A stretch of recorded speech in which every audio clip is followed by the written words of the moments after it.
Governor Charlie Baker's been getting plenty of praise for his fourth address to the Commonwealth. In his half-hour speech, the governor celebrated progress in reducing the deficit, increasing staff at the Department of Children and Families, and reducing opioid deaths in the state, plus advances in health insurance, education programs, homelessness initiatives, infrastructure, high-speed internet access, and more. But elsewhere, he admitted there is room for improvement. We have much more to do on the T, much more. But for the first time, the plan to modernize the system is in place and moving forward. Fixing decades of neglect doesn't happen overnight, but make no mistake, we will deliver the public transit system that the people of this Commonwealth deserve. Maybe most striking, the tone of unity emphasized by the governor. It's our job to create the cohesion envisioned by those who came before us, to move this state forward, fight for its interests and its people, and to never forget that we are the lucky ones. But while Baker did get praise from both sides of the aisle, not everybody liked what they heard. Joining me now are Kirsten Hughes, chair of the Mass Republican Party. For the record, you did like what you heard. And longtime Democratic strategist Steve Crawford, who did not so much. Thank you both for coming in. Thanks. Kirsten, let me start with you. If you were someone who didn't know anything about Massachusetts politics and you were dropped into the State House last night and heard Charlie Baker give that speech, would you have known that he was a Republican? You know, I don't know if I would have questioned what party he was in, but I definitely would have known that there was an air of cooperative working relationships going on in the Commonwealth, and that whatever was going on was working. And I think that that was clear from the feeling and the vibe and the smiling faces, the limitless standing ovations. There were a lot of good vibes in the room, and you totally stepped on my question for Steve, but that's all right. Steve, the coaching of the applause. The Mass Democratic Party. There were some cabinet members who were very well coached when they showed applause. Well, it wasn't okay. So you guys the Mass Democratic Party put out a very tough statement after the governor spoke right away. Phrases like out of touch, lack of a plan, MBTA in shambles, misleading statements, and selective memory. And yet, again and again last night, we saw not just members of the cabinet, but Democrats in the legislature, including legislative leadership, jumping to their feet to applaud things that the governor was saying. So let me ask you, doesn't it make it harder to convince rank-and-file Democrats not to vote for Charlie Baker when he seeks re-election if Democratic leadership in the State House seems to be really high on his record? Well, the people are applauding at what the governor included in the list of his accomplishments, but people really haven't talked about what he didn't include in this list. Okay, what didn't he include? You know, my biggest issue with the governor on his speech last night is his focus on the death rate on opioids. The death rate is down, the overdose death rate is down because we are using Narcan, and that's a good thing. The fact of the matter is that the overdose rate, as measured by the number of people who need to call the EMT to be revived, is up. It has been up every year since he took office. It is up a total of 46%. And if the governor keeps focusing on the wrong number, we are never going to be able to address this problem. We have a growing addiction crisis in this state, and the governor needs to take that seriously. So I think the governor is leading on this issue in huge ways nationally. The governor has put forth the CARES Act that's going on right now. He's trying to get through the legislature. There's been no one as forward-thinking and at the head of this issue like Governor Baker, and that's been nationally recognized.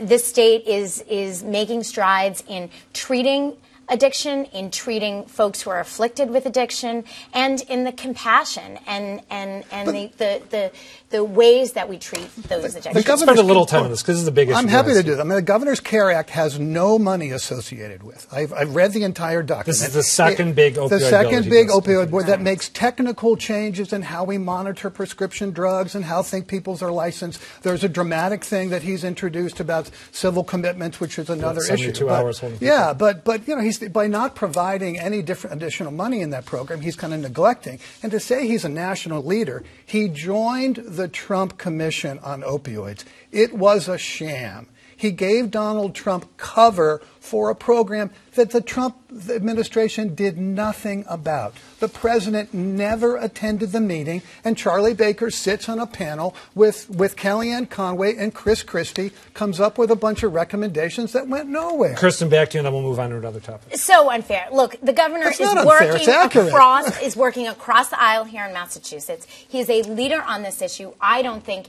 anybody gives anybody more credit than they give Governor Baker, and rightly so. And but you know let's what? get to the facts here. He is a leading governor for those reasons, and his work on the opioid task force should be applauded rather than. But you cannot deny the fact that the overdose problem is growing. Is he right that the overdose rate is increasing, even if deaths are down? The opioid deaths are dropping. But that is the main Department of issue Public here. Health people can go to the website, look it up. Overdoses are rising in the state. Until the Baker administration recognizes that shortcoming, we're not going to be able to solve the problem. These two things are known. My hunch is, by the way, and I'll go back and do some research myself. My hunch is that opioid overdose rates were on the uptick before Governor Baker took office. I will go home and research that. Viewers can go home and research that. I want to move on to another topic. We can come back to this if we've got time. By the way, when I was smiling before, this is an incredibly serious topic. It was more the intensity of the conversation right out of the gate, which is terrific. All right, serious. Kirsten, I want your take on something that Governor Baker said last night, talking again about the sort of politics that he would like to see operative in Massachusetts. Let's take a look at this particular piece of his speech. We live in a great state, filled with creative, community-minded, hard-working, and decent people. And what they want from us is opportunity, possibility, and hope. Not noise, not name-calling, and not finger-pointing. A lot of people read that as a dig at President Trump. Did you read that as a dig at President Trump? No, I think it went to the heart of what Governor Baker is all about, working towards making Massachusetts a better state, working on focusing on Massachusetts, and working across the aisle, which is something he has to do. Now, what people want to read into that is their own business. Okay, but you didn't read an anti-Trump gloss into that? How about having an imam deliver the benediction? Any sort of a bit of pushback implicit there at the president? No, I didn't see it that way. And you know, I don't know anybody who did, but I think, again, this speaks to the strength of Charlie Baker and to the strength of the democracy that we have and what we've got going on here in Massachusetts. Steve, several polls, as you know, have shown that Charlie Baker is the most popular governor in the country. We've seen this a few times based on favorables among Massachusetts voters. Bob DeLeo, the Speaker of the House, seems to accept this premise. Let's just listen briefly to something he said after the speech last night. I don't feel anyone's unbeatable, except maybe Tom Brady and the Patriots. But I would agree with you that he's extremely popular governor. All right, so there we've got the gratuitous token sports reference that politicians love. But is there included in the governor's speech last night? Included in the governor's speech, yes. The only one that wasn't prompted. Is there a risk for the Democratic Party and the Democrats seeking to unseat Charlie Baker if they try to make to Massachusetts voters a case that Governor Baker really isn't doing as good a job as you all seem to think he's doing? Isn't there a risk that voters will feel like they're being patronized or talked down to? No, because actually the earlier clip that you ran about the governor trying to, serve all people of the Commonwealth, when he delivered that last night, I thought what he was going to talk about was, economic diversity in our state. We have one of the largest gaps between the rich and poor in our state. U.S. News and World Report yesterday named Massachusetts the worst state in the nation to be a Latino. And the Boston Globe ran a series last month, about how little progress African Americans have made in this state. And the governor didn't address that issue at all. Our economy is booming. This is the time when we should be sharing that. And as we saw last night, the governor has no plan to do so. He doesn't even acknowledge them. He doesn't have an African American or an Asian American on his cabinet. Their voices aren't being heard, and they weren't even acknowledged last night. And I think that people in those communities and elsewhere are going to recognize this as we go into the election year. Look, Democrats have a tough job over the next 10 months, and they're going to have to throw whatever it is they can against the wall and see what sticks against this governor. And it's not working. So, look, I don't envy the position they're in, but I don't feel too bad for them. The governor is delivering on the promises he has made. He is consistently leading in those polls nationwide because he has worked across the aisle and focused on Massachusetts. I want to get one more question. I just want to take an issue to what That's twice that you've ignored the facts that I put on the table. The governor does not have an African American in his cabinet. He does not really at this time. Well, he doesn't have it. Well, I'm talking about now and last night. And also, the overdose rate is growing. Those are facts that people can check at home. So this isn't throwing things up against the wall. These are facts that the voters are going to become more aware of as we move forward. Kirsten, there are 3 Democrats, as you know, who are hoping to take on Charlie Baker in the I know fall. them. Nobody else does, but yes. Seti Warren, Jay Gonzalez, and Bob Massey. Does one of them give you greatest pause? Who would be the strongest opponent for the Democrats against Charlie Baker? No, again, I think it doesn't really matter. Choice A, B, or C, it doesn't matter. It is going to be a very difficult road for whoever rises to the top of that pile. But again, I think you see folks overwhelmingly in Massachusetts happy with the job he's doing. Overwhelming, spending in education, fixing the MBTA, working on health care, and trying to get this state on track. I think the governor's done a great job, and I think people are happy with that. It seemed to me like this move that Baker has identified, a move he'd like to make to take, I think, 140,000 people off of Medicaid and put them on private insurance plans. There is some... Wants to roll back Obamacare. These are big, right.